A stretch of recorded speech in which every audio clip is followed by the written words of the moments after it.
उम्मीदों भरे पहर की खुशियों भरी शुरुआत। सुप्रभात, मैं हूं आपके साथ शगुफ्ता साहिल देव। नई सुबह नई आशा, गुड न्यूज का मॉर्निंग डोज लेकर आप सभी के सामने।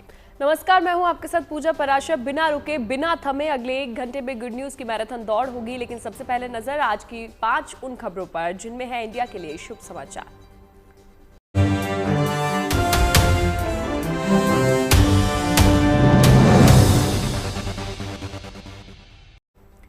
तो आज बात विश्वास की जीत की करेंगे, हौसले की जीत की करेंगे। विमान हादसे में बचे रमेश कुमार विश्वास ने कैसे सूझबूझ और हौसले से अपनी जान बचाई। विश्वास के इसी चमत्कार की पूरी तस्वीर हम आगे आपको दिखाएंगे।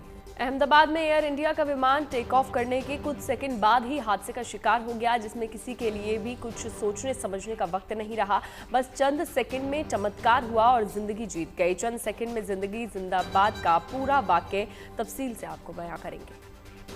किसी भी उड़ान से पहले कई चीजें सुरक्षा के लिए जांची जाती हैं। इसकी जिम्मेदारी एयरलाइंस पर होती है, लेकिन ऐसी कई चीजें भी होती हैं जिन्हें पैसेंजर को ध्यान में रखना चाहिए। ऐसे में बुलेटिन में आपको बताएंगे कि आपको भी किसी भी फ्लाइट में जाने से पहले व्यक्ति को क्या सावधानियां बरतनी चाहिए।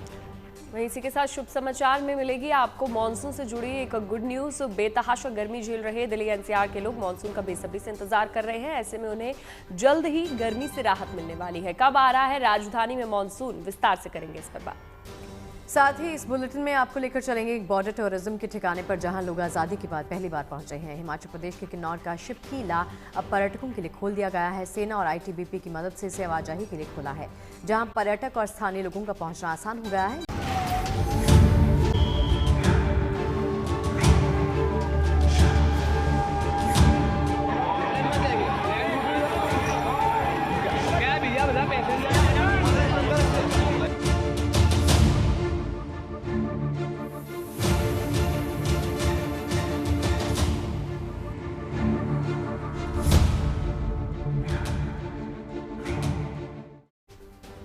और चलिए बुलेटिन की शुरुआत करते हैं उस खबर के साथ जिसने हर किसी को झकझोर कर रख दिया और ये सोचने और समझने पर मजबूर कर दिया कि ज़िंदगी वाकई कितनी ज़्यादा अनमोल है। आप जो सोचते हैं, जो करना चाहते हैं, शायद वो नहीं होता है। ज़िंदगी आपके लिए कुछ और ही सोच कर रखती है। अब ये वो पल था जब सब कुछ आग के गोले में बदल गया, जब सब धुआं धुआं था। अहमदाबाद के भीषण विमान हादसे में विश्वास कुमार रमेश ने ऐन वक्त पर मौत को मात दी, जब 241 जिंदगियां पल भर में राख में तब्दील हो गई। उस वक्त विश्वास कुमार ने अपनी सूझबूझ और हौसले के बूते मौत को मात देकर जिंदगी की जंग जीत ली। हालांकि हम आपको बता दें कि विश्वास कुमार रमेश इस हादसे में बचने वाले अकेले इंसान नहीं, भूमि चौहान को भी किस्मत ने इस हादसे से बचा लिया है। भूमि ट्रैफिक में फंसने के कारण वो 10 मिनट की देरी से सरदार वल्लभ भाई एयरपोर्ट पहुंची थी, जिसकी वजह से उन्हें फ्लाइट में बोर्डिंग की इजाज़त नहीं मिली। भूमि उस वक्त दुखी थी क्योंकि महज 10 मिनट लेट होने के कारण उनकी फ़्लाइट छूट गई थी। लेकिन जब वो एयरपोर्ट के एग्जिट गेट पर पहुंची, तब उन्हें पता चला कि जिस फ्लाइट को उन्होंने मिस किया वो क्रैश हो गई है। ज़िंदगी बचने पर भूमि ने ईश्वर का आभार जताया और कहा कि मेरे गणपति बप्पा ने मुझे बचा लिया। देखिए तस्वीरें आपको दिखा रहे हैं विमान हादसा जो कि कल हुआ है, उसमें जो 2 अनमोल ज़िंदगियां बची हैं उसके बारे में आपको बता रहे हैं। एक तो भूमि, जिनकी फ़्लाइट छूट गई किसी कारणवश, क्योंकि वो लेट हो गई थी, इस वजह से वो लेट एयरपोर्ट पर पहुंची। उसके बाद जैसे ही उन्हें पता चला कि ये विमान जो है हादसे का क्रैश हो गया, उन्होंने सबसे पहले तो भगवान का शुक्रिया अदा किया। हालांकि उस टाइम ज़रूर उनको लगा होगा कि मेरी फ़्लाइट जो है क्यों छूट गई, किस कारण ये छूट गई, लेकिन अभी वो भगवान का शुक्रिया अदा करती हुई थक नहीं पा रही। और दूसरी तस्वीर में आप देख सकते हैं उस यात्री को जिनकी जान बची है, जिनको जब ये समझ में आया कि कुछ गलत है इस फ्लाइट में, तुरंत उन्होंने विमान से छलांग लगा दी और उनकी जान भी बच गई। तो ये 2 तस्वीरें आप देख रहे हैं और ये दोनों की जान इस पूरे हादसे में बच चुकी है।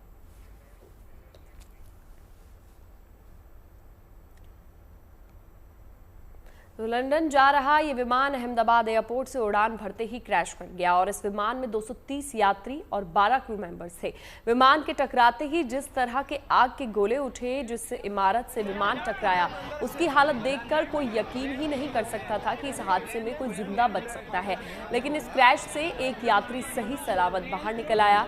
वो अपने पैरों पर खड़ा होकर चलता नजर आया, लोगों से बातचीत करता दिखा, यानी कि उसे ऐसी चोट नहीं आई है जो जानलेवा हो। ये चमत्कार नहीं तो और क्या है।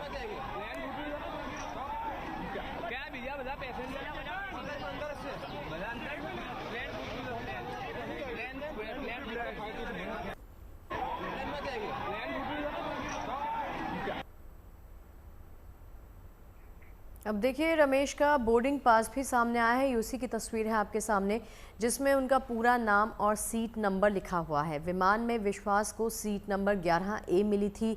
इसी प्लेन में उनका भाई भी सफ़र कर रहा था, पर वो किसी दूसरी रो में बैठा हुआ था।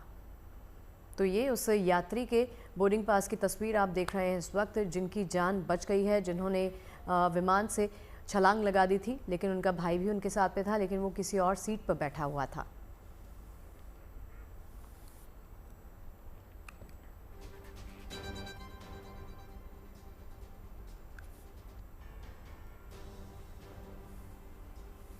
तो देखिए, इनकी सलामती की एक वजह उनकी सीट 11A भी है। सीट 11A फ्लाइट की इकोनॉमी क्लास की शुरुआत में आती है। ये बाईं ओर की पहली खिड़की वाली सीट होती है, यानी कि विंडो सीट। इसके सामने वॉशरूम या कैबिन डिवाइडर हो सकता है, जिससे ये सीट थोड़ी अलग और मजबूत सेक्शन में आती है। वहीं आपको ये बता दें कि ये सीट फ्लाइट के मिड बॉडी से थोड़ा आगे, लेकिन कॉकपिट से पीछे होती है। यही वजह है कि टेक ऑफ के तुरंत बाद अगर कोई हादसा हो तो सबसे ज्यादा असर विमान के आगे या बीच के हिस्से में होता है, जबकि किनारे और थोड़ा पीछे की सीटें थोड़ी ज्यादा सुरक्षित मानी जाती हैं।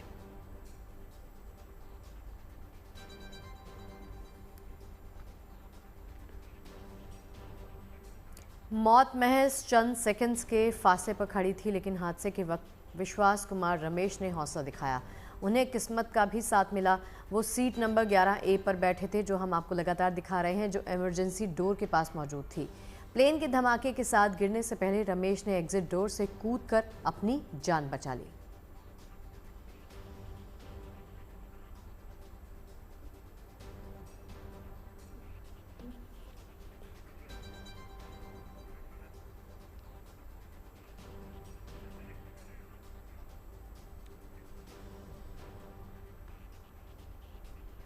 और इस बीच आपको ये बता दें कि प्रधानमंत्री नरेंद्र मोदी भी अहमदाबाद पहुंच गए हैं। पीएम हादसे वाली जगह का जायजा ले रहे हैं। इसके बाद पीएम सिविल अस्पताल जाएंगे, वहां पर परिवार वालों से मुलाकात करेंगे। जो घायलों के परिवार वाले उस अस्पताल में मौजूद हैं, उनसे मुलाकात करेंगे। तो अहमदाबाद प्रधानमंत्री नरेंद्र मोदी पहुंच गए हैं, उसकी तस्वीरें भी सामने आ गई हैं। कल हमने देखा गृह मंत्री अमित शाह अहमदाबाद पहुंचे, घायलों से मुलाकात की, और जो इस चमत्कार हुआ है, विश्वास जिनकी जान बच गई है प्लेन से, वो उस वक्त उस हादसे से बच गए, और ऐसे में उनसे मुलाकात भी आज प्रधानमंत्री नरेंद्र मोदी कर सकते हैं। पीएम हादसे वाली जगह का अभी सबसे पहले जायजा लेने के लिए पहुंचे हैं। वहां पर एक मेस भी था जिससे प्लेन टकराया, और उसमें काफ़ी ज़्यादा डॉक्टर्स उस वक्त मौजूद थे। तो अभी उस पूरी जगह का जायजा प्रधानमंत्री नरेंद्र मोदी लेने के लिए पहुंचे हुए हैं। इसके बाद वो अस्पताल जाएंगे।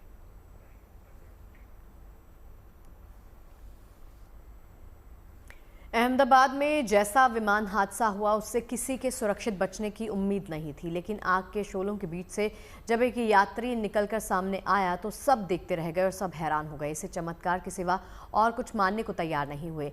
इस खुशकिस्मत यात्री का नाम है विश्वास कुमार रमेश, जो दीव यात्रा के बाद वापस लंदन जाने के लिए फ्लाइट में बैठे थे। इस हादसे में दूसरा और कोई नहीं बचा, ना तो पायलट बचा, ना क्रू मेंबर्स बचे, और ना ही कोई और यात्री बचा। यानी हादसे के शिकार विमान के विश्वास इकलौते यात्री हैं जो बच पाए हैं।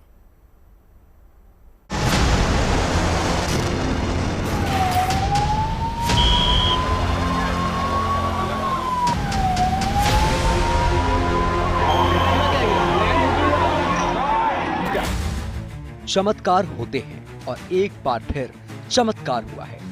अहमदाबाद में हुए विमान हादसे में ऐसा चमत्कार हुआ है जिसे कोई किस्मत तो कोई ईश्वर की कृपा बता रहा है। आप तस्वीरों में जिस शख्स को चलते फिरते देख रहे हैं, वो भी उसी विमान में सवार था जो हादसे का शिकार हुआ। गुजरात के अहमदाबाद से लंदन के गैटविक जा रहा एयर इंडिया का Boeing 787 Dreamliner plane AI-171 take off के तुरंत बाद क्रैश हो गया, जिसमें एकमात्र खुशकिस्मत यात्री रहे विश्वास कुमार रमेश, जो मूल रूप से दीव के रहने वाले हैं और रहते लंदन में हैं। उन्होंने विमान से कूदकर अपनी जान बचाई। हादसे के बाद उनका जो वीडियो सामने आया, उसमें वे घटनास्थल के पास दिखाई पड़ रहे हैं। चेहरे पर जख्म हैं, वो जिस तरह चल रहे हैं उससे ये जाहिर होता है कि उनके पैर में चोट आई है। वीडियो में वो खुद ये बताते भी नजर आ रहे हैं कि वो प्लेन के अंदर थे।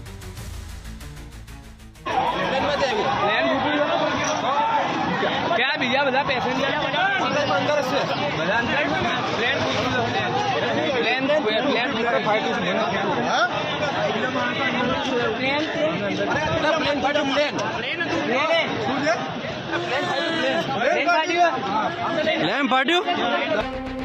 विश्वास कुमार रमेश के मुताबिक विमान के उड़ान भरने के 30 सेकंड बाद एक तेज धमाके की आवाज आई और वो क्रैश हो गया। उन्होंने घटना का जिक्र करते हुए कहा कि जब वो उठे तो मंजर बेहद भयावह था। चारों तरफ आग की लपटें थी। वो खुद बहुत डरे हुए थे। वो उठे और दौड़ने लगे। विश्वास ने हादसे में खुद के बचने को करिश्मा बताया। साथ ही कहा कि उन्हें खुद भरोसा नहीं हो रहा है कि वो हादसे में बच गए हैं। सड़क पर चलते नजर आए विश्वास कुमार रमेश को एम्बुलेंस में बैठाया गया और फिर अहमदाबाद के सिविल अस्पताल में इलाज के लिए भर्ती करवाया गया। देखिए, जो घायल है, जो कि प्लेन में सवार था, वो फिलहाल उसका इलाज अस्पताल में चल रहा है। और विश्वास, जो कि 39 साल की उनकी उम्र है और अपने परिवार के साथ वो दीव घूमने गए थे। उसके बाद वो लंदन जो एयर इंडिया की फ़्लाइट जा रही थी उसी में वो सवार थे। 1:38 को अहमदाबाद से वो उस फ्लाइट ने उड़ान भरी और 1:40 को फ्लाइट एयरपोर्ट के पीछे के हिस्से, जो कि मेघानी नगर है, वहाँ पे जाके प्लेन क्रैश हो गया। और ये जो शख्स है वो प्लेन में से कैसे भी करके अपनी जान बचाकर बाहर की तरफ कूद जाता है। और जो वीडियो सामने आता है उसमें वो स्पष्ट तौर पर कहता सुनाई दे रहा है कि जैसे ही प्लेन ने उड़ान भरी उसके कुछ ही चंद सेकंड्स में प्लेन क्रैश हुआ है। और वो जो स्थानीय लोग उसके आसपास में दिखाई भी देते हैं, उन्हें कहता है प्लेन क्रैश हुआ है। केंद्रीय गृह मंत्री अमित शाह भी विमान हादसे में एकमात्र बचे विश्वास कुमार रमेश से मिलने अस्पताल पहुंचे। वहां जाकर उन्होंने विश्वास से बातचीत कर उनका हाल जाना। इस विमान में कुल मिलाकर 230 यात्री देश के और विदेश के और 12 क्रू मेंबर सवार थे। इसमें से एक यात्री का बचने का अच्छा समाचार मिला है। मैं उनको मिलकर आया हूं। इस हादसे में विश्वास कुमार रमेश ने जिस तरह कूदकर अपनी जान बचाई उसके बारे में जानकर हर कोई इसे चमत्कार करार दे रहा है। विश्वास का जो बोर्डिंग पास सामने आया है उसके मुताबिक वो एयर इंडिया की फ्लाइट में सीट नंबर 11A पर बैठे थे। ये सीट विमान में इमरजेंसी एग्जिट के पास था। ये बड़ा सा दरवाजा होता है। इस सीट पर बैठने वाले को खास निर्देश दिया जाता है। Air hostess before take off होने से पहले आती हैं और समझाती हैं कि उनकी क्या कर्तव्य है कि एग्जिट गेट होगा तो उनको सहयोग करना होगा, क्योंकि अगर जो भी क्रू आएगा उसको खोलने का प्रयास करेगा, क्योंकि वो लॉक होता है, उसको इतना आसानी से नहीं खुलता। वो उसके लिए वो क्रू ट्रेन होता है, वो आके उसको लॉक को खोलता है और फिर गेट खोलता है। तो लॉक, लेकिन ऐसा भी नहीं होता कि उसमें बहुत समय लगे। वो क्रू जो ट्रेन होते हैं वो मुश्किल से 10 या 15 सेकंड में उस लॉक को खोल देते हैं। तो जो सामने बैठा होगा, निश्चित रूप से वो जो बैठा हुआ तो पहले तो पैनिक होगा, गेट क्यों खुल रहा है तो पैनिक हो सकता है। नंबर 2, उसको थोड़ी सी जो है असुविधा जैसे कहा जाए कि दिक्कत हो सकती है, परेशानी हो सकती है, उसको देखते हुए उसको वार्न किया जाता है कि होगा तो आप सहयोग करिएगा। तो इन गेट के पास जो लोग हैं निश्चित रूप से उनको बताया गया होगा, ब्रीफ किया होगा कि आप क्या करें। और लेकिन अगर आग लग रही है तो निश्चित रूप से गेट खोलना मतलब आप आग को निमंत्रित कर रहे हैं, तो वो गेट नहीं खोले जाएंगे। गेट वही खोले जाएंगे जो कि आपको आसानी से, सरलता से बाहर निकलने का मार्ग प्रदर्शन कर सकें। तो ये सब जो है बहुत जरूरी होता है कि कौन सा गेट खोलना है, कौन सा नहीं खोलना, क्योंकि पैनिक में आप कोशिश करते हैं कि भाई नहीं खोलिए, मैं यहाँ से कूद जाऊंगा। लेकिन कई बार जो है आप कूद सकते हैं, लेकिन आप सोच रहे कूद सकते हैं, लेकिन वो माहौल नहीं है कि आप कूद पाए। आप अपने पैर की हड्डियां तोड़ सकते हैं, अपना को घायल कर सकते हैं। इस भयावह हादसे में इमरजेंसी गेट के पास बैठकर विश्वास कुमार रमेश कूदने में सफल रहे, जिसकी वजह से उनकी जान बच गई। इसे उनके साथ साथ हर कोई करिश्मा ही मान रहा है। अहमदाबाद से अतुल तिवारी के साथ bureau report, good news today. जिंदगी और मौत की जंग में चंद सेकंड के फासले से जिंदगी की जीत हुई। अहमदाबाद में एयर इंडिया का विमान के टेक ऑफ करने के कुछ सेकंड बाद ही हादसे का शिकार हो गया, जिसमें किसी के लिए भी कुछ सोचने समझने का वक्त ही नहीं रहा। लेकिन विश्वास कुमार रमेश उन्हीं चंद सेकंड में अपनी जान बचाने में सफल रहे।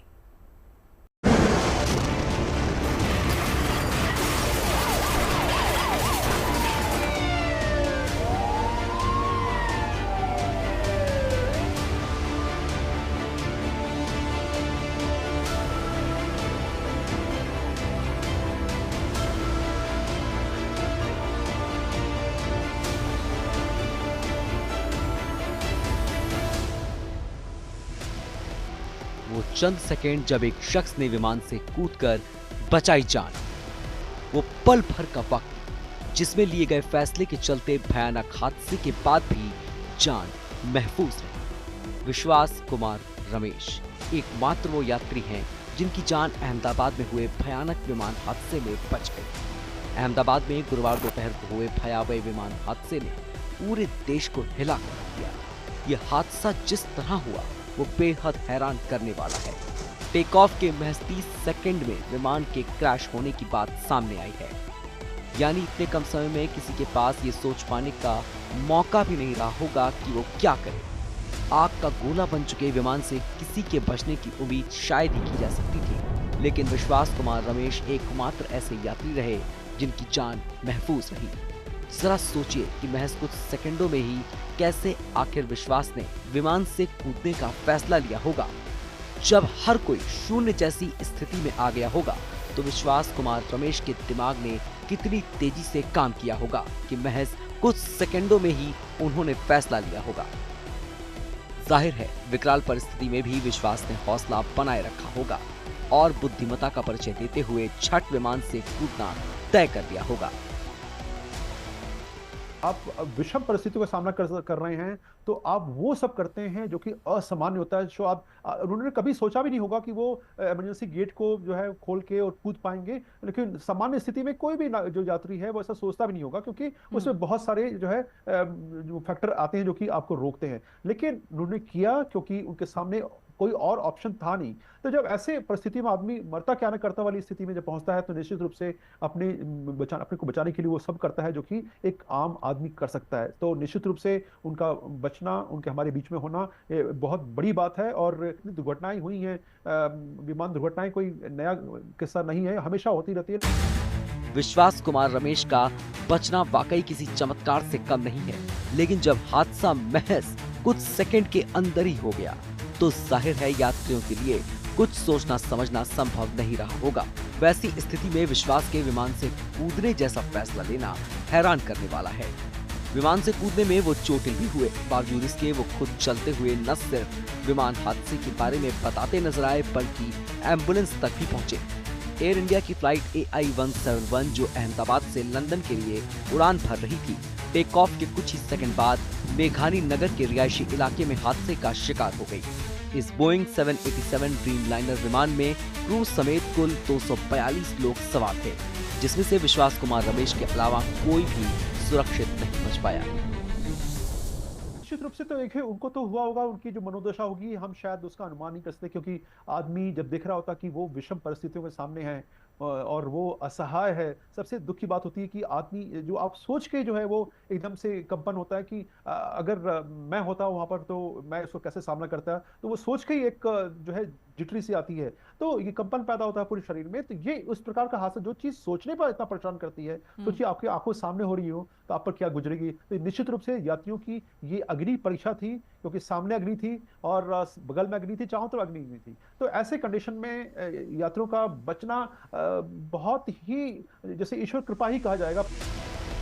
भयानक विमान हादसे में विश्वास कुमार रमेश का सुरक्षित बचना किसी के लिए ईश्वर की कृपा है तो किसी के लिए चमत्कार।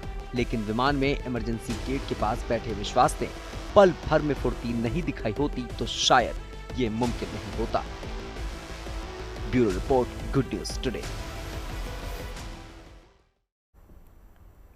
तो हादसे के दौरान चमत्कार की एक और तस्वीर आपको दिखाते हैं। हादसे में जहां विमान पूरी तरह जलकर राख हो गया, वहीं मलबे से भगवत गीता पुस्तक पूरी तरह सही सलामत मिली है। वो तस्वीरें आपको दिखाते हैं। पूरे विमान के हादसे में जहां सब कुछ क्षतिग्रस्त हो गया है, जल गया है, यहाँ पर ये भगवत गीता आपको सही हालत में यहाँ पर आपने अभी यहाँ पे पड़ी थी। Yes yes yes. पैसेंजर का रहा होगा। मे बी हो सकता है, वो तो हम नहीं बता सकते कि किसका रहा, लेकिन कोई तो रीड करता होगा तभी आई है, यू नो। तो कहने का मतलब ये है कि इतनी गर्मी के अंदर भी मतलब 50,000 से ज्यादा लीटर होगा इसके यहाँ पे। तो ये प्रभु बदा की भी फोटो है अंदर, ये भगवान गॉड की भी फोटो है, सारी की सारी फोटो सेफ रही है। इतना भयंकर हादसा हुआ तो भी ये बुक को कुछ हुआ नहीं। ये भागवत गीता है महाभारत की अपने, ठीक है। तो सिंपल सी मैसेज है गॉड का, हम ऐसा मान सकते हैं, ठीक है, कि इसको अपना लो तो अच्छा है। बेटर ये रहेगा, क्योंकि ये बाकी चीजें अपनी जगह हैं, लेकिन लीटर से भी ज्यादा यहाँ पेट्रोल रहा होगा और वो सारा ब्लास्ट हुआ है। और इतनी गर्मी के बावजूद भी मतलब लोखंड भी पिघल गया है, लेकिन इसको कुछ नहीं हुआ। यहाँ पर सारे के सारे मुमकिन है कि रीड भी कर सकते हो, इतने सेफली पेजेस है यहाँ पे, आप देख सकते हो सारे के सारे पेजेस ओके है। हल्की सी आपको किसी लॉ से कहीं पर आपको एक कालिक सी दिख जाएगी, लेकिन उसके आगे मैं एक बार होल्ड कर सकती हूँ जी। मेन जो है ये फ्रंट में सिर्फ होल पड़ा हुआ है, लेकिन पेजेस को इतना मतलब निकला इसमें जो हादसा हुआ है, जो दुर्घटना हुई है, उसका आपको निशान तो दिख जाएगा इस शुरुआती हिस्से में, लेकिन इस भगवत गीता को आप अभी भी पढ़ सकते हैं। और यहाँ पर हर कोई जो व्यक्ति है यहाँ पर इसे प्रणाम करके जा रहा है। देखिए, बहुत दुर्भाग्यपूर्ण यह हादसा है जिसमें इतनी जानें गई, लेकिन आस्था की एक डोर को लोग अपने साथ पकड़कर सहेज कर रखना चाहते हैं। और प्रधानमंत्री मोदी अहमदाबाद के सिविल अस्पताल अब पहुंच चुके हैं। यहां पर पीएम मोदी घायलों से मुलाकात कर उनसे उनका हालचाल जान रहे हैं। अब तस्वीरें सामने आ चुकी हैं। इससे पहले प्रधानमंत्री नरेंद्र मोदी वहां पर पहुंचे जहां पर ये पूरा हादसा हुआ, और अब ये सिविल अस्पताल की तस्वीरें, घायलों से मुलाकात के लिए अस्पताल पीएम मोदी खुद पहुंचे हैं। और यहाँ पर वो परिवार भी मौजूद है जो अंदर घायल हैं, उनके परिवार वाले भी बाहर हैं, उनसे भी मुलाकात पीएम मोदी करेंगे। और इससे पहले की तस्वीरें हमने देखी जब जायजा लेते नजर आए उस जगह का प्रधानमंत्री नरेंद्र मोदी जहां पर ये पूरा हादसा हुआ। अब घायलों से मुलाकात के लिए पीएम मोदी अहमदाबाद पहुंच गए हैं। तो ये तस्वीरें आपको दिखा रहे हैं। प्रधानमंत्री नरेंद्र मोदी अहमदाबाद में इस वक्त मौजूद हैं। उनके साथ गुजरात के मुख्यमंत्री भूपेंद्र पटेल और केंद्रीय उड्डयन मंत्री राम मोहन नायडू भी इस वक्त मौजूद हैं। अस्पताल के अंदर जाते हुए प्रधानमंत्री को इस वक्त आप देख सकते हैं, जहाँ पर वो घायलों के साथ मुलाकात कर रहे हैं।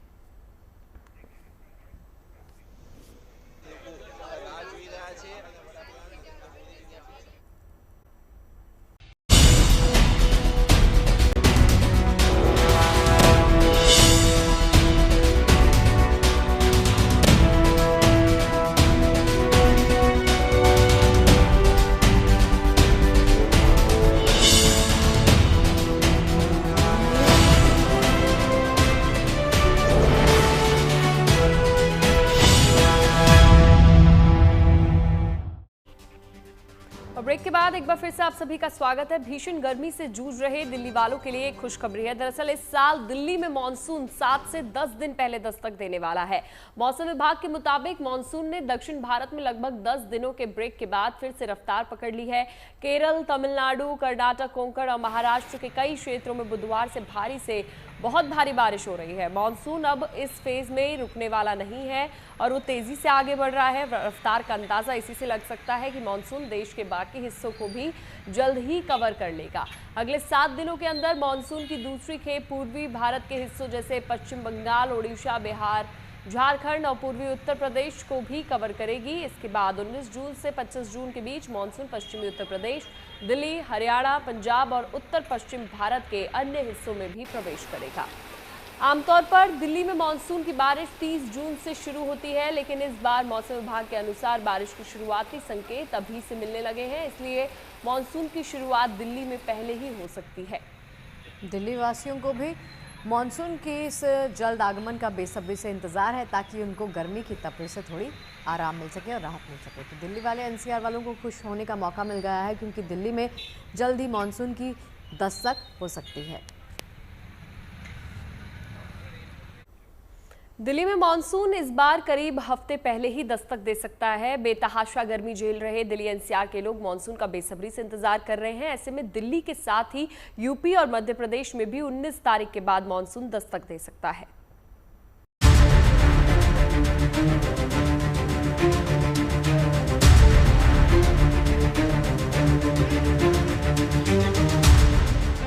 चिलचिलाती धूप और बेतहाशा गर्मी से परेशान दिल्ली वालों को जल्द ही गुड न्यूज मिलने वाली है। देश में वक्त से पहले एंट्री ले चुका मॉनसून अब दिल्ली में भी कुछ दिन पहले ही दस्तक दे सकता है।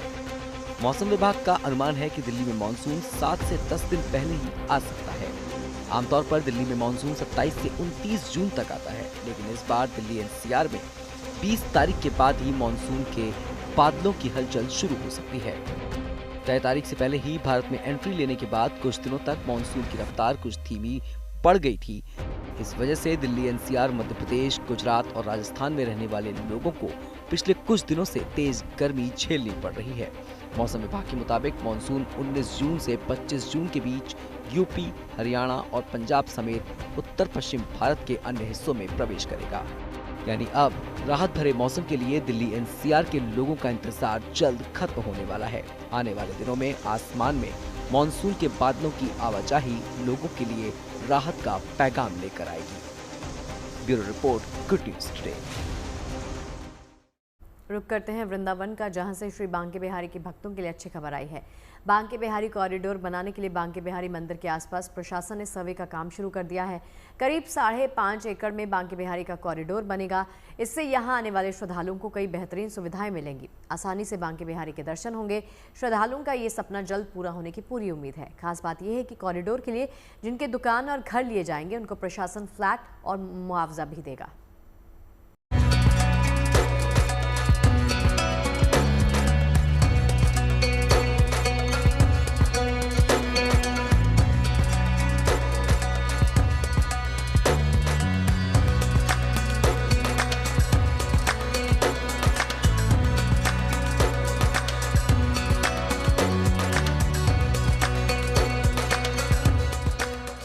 बांके बिहारी मंदिर के कॉरिडोर का काम जिस तेजी से चल रहा है, उससे यही लगता है कि जल्द ही यहाँ का नजारा कुछ ऐसा होगा।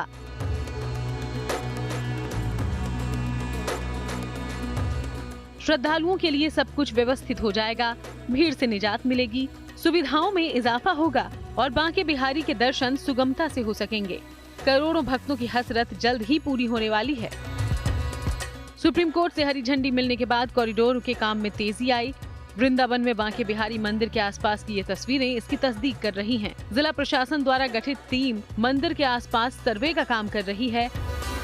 मकानों और दुकानों की लंबाई चौड़ाई मापी जा रही है और निशान लगाए जा रहे हैं। कॉरिडोर का निर्माण माननीय सर्वोच्च न्यायालय के आदेश के द्वारा होना है। उसमें जो लोग प्रभावित पक्ष हैं उनकी सहमति से हम लोग काम कर रहे हैं और सर्वे किया जा रहा है। चूंकि कई मंजिला मकान बने हुए हैं और किसी का किसी प्रकार से नुकसान ना हो, जिसकी जितनी जमीन है, जितना मकान निर्माण का है, वो सब अच्छे से एक एक नपत हो जाए।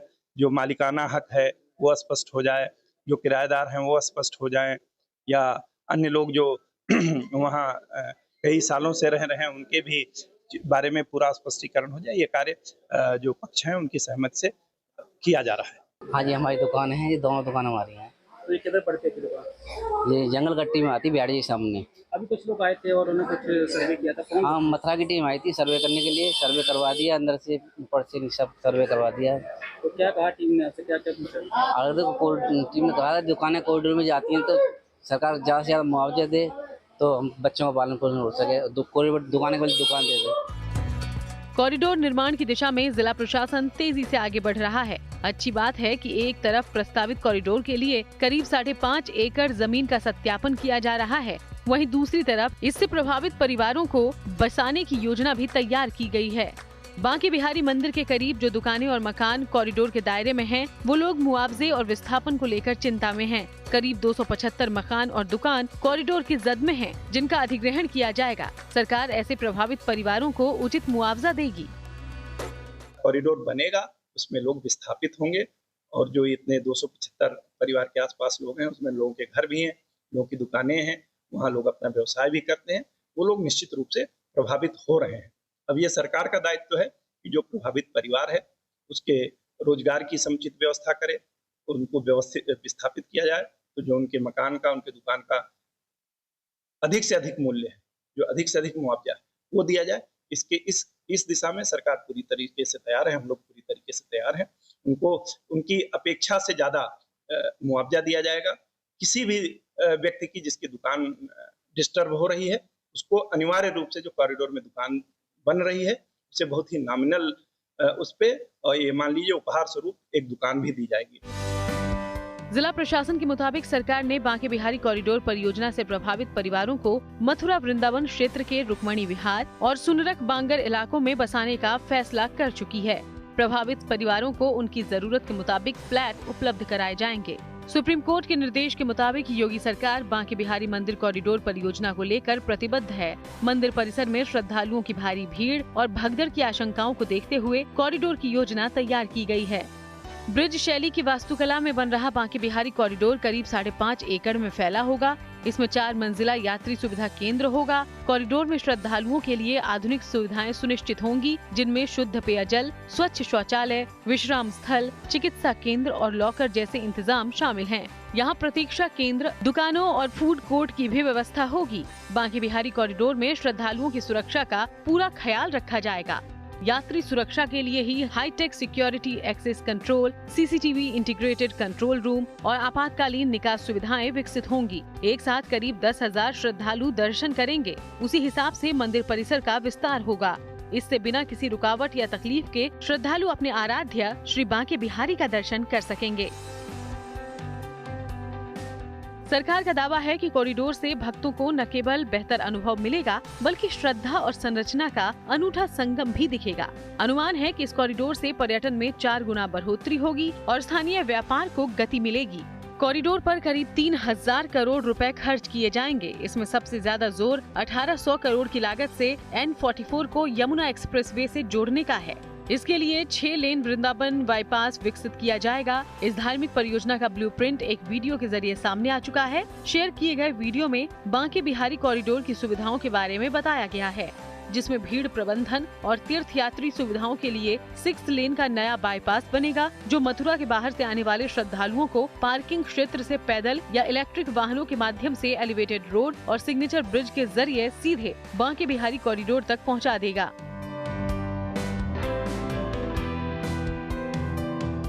यूपी में आगरा के बाद सबसे अधिक विदेशी मथुरा आते हैं। ब्रज में आने वाले भारतीय और विदेशी श्रद्धालुओं के लिए श्री बांके बिहारी सबसे अहम है। ऐसे में कॉरिडोर बनने से लोगों को ज्यादा जगह मिलेगी और भक्त आसानी से दर्शन कर सकेंगे।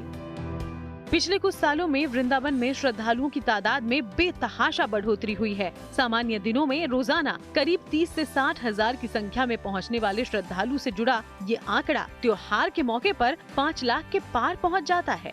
ऐसे में श्रद्धालुओं के लिए बांके बिहारी कॉरिडोर किसी बड़ी सौगात से कम नहीं है। मथुरा से मदन गोपाल शर्मा के साथ bureau report, good news today. और अब बात कर लेते हैं स्पेशल वंदे भारत की, जिसने कश्मीर के दिलों को भारत से कनेक्ट कर दिया है। ये ट्रेन घाटी में न केवल लोगों को पहुंचा रही है, बल्कि कश्मीर को नई उम्मीदों से भी जोड़ रही है। पहलगाम की घटना के बाद घाटी में टूरिस्ट कम हुए थे, लेकिन इस ट्रेन की वजह से अब टूरिस्ट वापस लौट रहे हैं। कटरा से श्रीनगर के इस रोमांचक सफर में समय और पैसों की तो बचत हो ही रही है, साथ ही आम कश्मीरियों को रोजगार के बेहतर अवसर भी मिल रहे हैं। इस ट्रेन को क्यों कश्मीर में सपनों को पूरा करने वाली ट्रेन कहा जा रहा है, चलिए देखते हैं।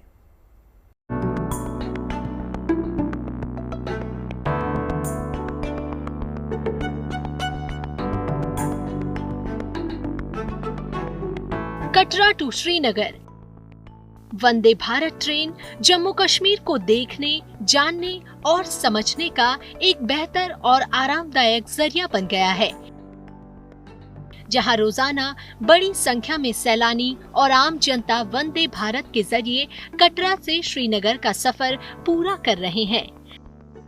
यकीनन घाटी में विकास की रफ्तार को अब वंदे भारत के पहिए का भी जोर मिल गया है।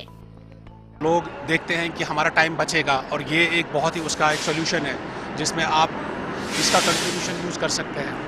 सेकेंडली जो ऑफिस गोइंग लोग हैं वो भी इसका इस्तेमाल कर सकते हैं, जो बिजनेसमैन है वो भी इसका इस्तेमाल कर सकते हैं। आपके लिए कोई परेशानी की कोई बात ही नहीं है कि लोग आएंगे जाएंगे, और सबसे बड़ी बात है कि आप टाइम सेव कर रहे हैं, पैसा सेव कर रहे हैं, और सेफ्टी एस्पेक्ट बहुत अच्छा है। स्टेपिंग माइलस्टोन है इसके लिए कि इकोनॉमी की तो बहुत बूस्ट हो सकती है, और सबके लिए तो बहुत ही अच्छी बात यह है कि जब वहाँ से टूरिस्ट आ जाएंगे, यहाँ से लोग जाएंगे, तो नेचुरली एक इकोनॉमी डेवलप होगी, रेवेन्यू जनरेट होगा, लोगों को रोजगार मिलेगा। तो ये बहुत ही अच्छी स्टेपिंग स्टोन है। कटरा से श्रीनगर को जोड़ने वाली इस ट्रेन का लाभ सैलानियों के साथ साथ आम कश्मीरियों को भी हो रहा है। ट्रेन के सफर में न सिर्फ पैसों की बचत हो रही है, बल्कि सैलानियों का समय भी बच रहा है। और दूरी भी कम हो रही है। क्योंकि टूरिज्म के लिए बहुत अच्छा कदम है कि लोगों को थोड़ा सहूलत पहुंच जाएगी और लोगों को और आराम से अपना सफ़र एक अपनी जगह से उस जगह कर सकते हैं। और ये चीज़ की थोड़ा इसमें ये चीज़ हमें चीज़ की जो इसमें कुछ उसने किराया रखा है, इसमें सुनने में आया है कि 715 रुपये रखा है क्या नाम थी कटरा से श्रीनगर तक। और इसमें थोड़ा किराए में कि इसमें आम लोग सफ़र कर रहे हैं कि जो लोग उनका फाइनेंशियली क्राइसिस होते हैं। जाहिर है पहलगाम में हमला कर आतंकवादियों ने घाटी में पर्यटन प्रभावित करने की नाकाम कोशिश की थी, लेकिन आतंकवादियों की इस नापाक हरकत का सैलानियों पर कोई असर नहीं हुआ और यही वजह है कि यहाँ हर रोज बड़ी संख्या में सैलानी बेफिक्र होकर घाटी की सुंदरता को निहारने जम्मू कश्मीर पहुँच रहे हैं। मैं और मेरी टीम जो है, हम 2 महीने पहले ही टिकट अपना रिजर्व कराए थे और जो टेंशन हुआ था पहलगाम में, उसके बाद कई लोग टिकट अपना कैंसिल करवाए, लेकिन हम लोग कैंसिल नहीं किए। मुझे भारत सरकार पे पूरा भरोसा था और मुझे मालूम था कि जो भी मसाइले हैं ये जल्दी ही सुलझ जाएंगे। घाटी में पर्यटकों की दिलचस्पी और उनकी आमद इस बात का पुख्ता सबूत भी है कि जम्मू कश्मीर अब विकास के रथ पर सवार है और यहाँ वंदे भारत ट्रेन घाटी के लोगों के लिए एक नया सवेरा लेकर आई है। Bureau report, good news today. Shirdi के प्रसिद्ध साईं बाबा मंदिर परिसर में 108 फीट ऊंचा भव्य तिरंगा फहराया गया। ये गौरवशाली आयोजन फ्लैग फाउंडेशन ऑफ इंडिया के अध्यक्ष और बीजेपी सांसद नवीन जिंदल की मौजूदगी में पूरा हुआ। मंदिर ट्रस्ट के सीईओ गाडलकर ने जिंदल का सम्मान करते हुए उनका स्वागत किया। इस मौके पर साईं बाबा के भाईचारा के आदर्शों को दोहराया गया।